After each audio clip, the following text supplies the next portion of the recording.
Welcome to the wind-swept dunes of Arrakis, fellow travelers of the galaxy.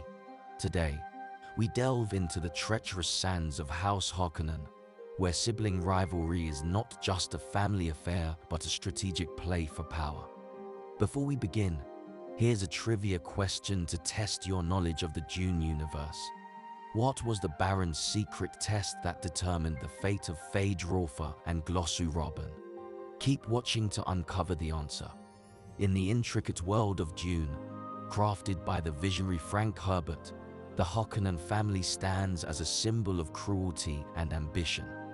At the heart of their internal conflict lies the competition between Feyd-Rautha and Glossu Rabban, two heirs to the Baron's twisted legacy. But why did the Baron pit his own nephews against each other? And how did this rivalry shape the fate of the Harkonnen lineage? The Baron Vladimir Harkonnen, a master of manipulation, saw in his nephews the potential for greatness and disaster. Feyd-Rautha, young and cunning, was the Baron's favored nephew, a gladiator with a sharp mind and a sharper blade. In contrast, Glossu Rabban, known as the Beast, was brute force incarnate, a hammer to crush any opposition. Yet, the Baron's game was more than mere preference. It was a calculated move in the grand chessboard of Dune. The Baron's strategy was to use Rabban as a tool to create dissent and hardship on Arrakis. Rabban's oppressive rule over the spice production was designed to be unbearable, to make the people of Arrakis yearn for a savior. And who was to be this savior? None other than Feyd-Rautha, the Baron's golden boy, who would come as a liberator in the eyes of the downtrodden Fremen and the spice miners. But the rivalry between Feyd and Rabban was not just a public spectacle.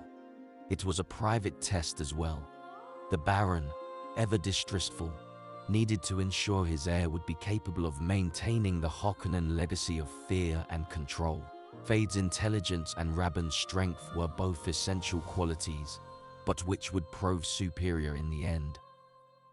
In the shadows of Gadi Prime, the Harkonnen home world, the Baron's machinations took a darker turn.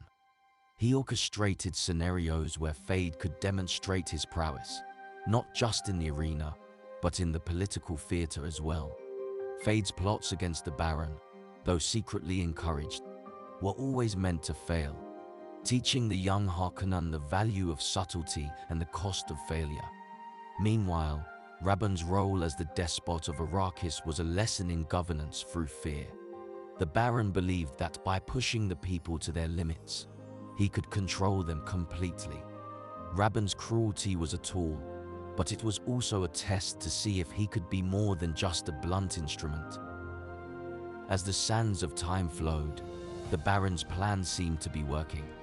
Feyd-Rautha grew ever more popular, and Rabban's rule ever more despised.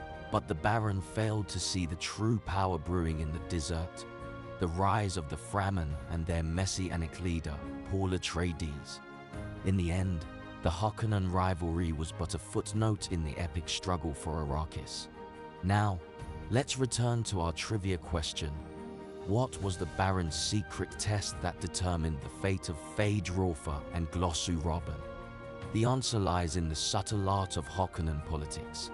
The Baron's test was not a single event, but a series of trials, each designed to reveal the strengths and weaknesses of his potential heirs.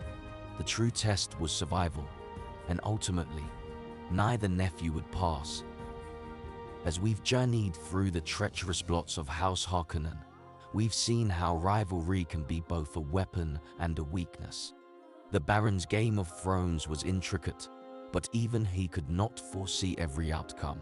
For those who thirst for more secrets and tales from the Dune universe, remember that each grain of sand holds a story, and every whisper of the wind carries the echoes of power and betrayal. If you've enjoyed this deep dive into the Harkonnen rivalry and the cunning schemes of the Baron, please consider giving this video a like and subscribing for more Dune insights.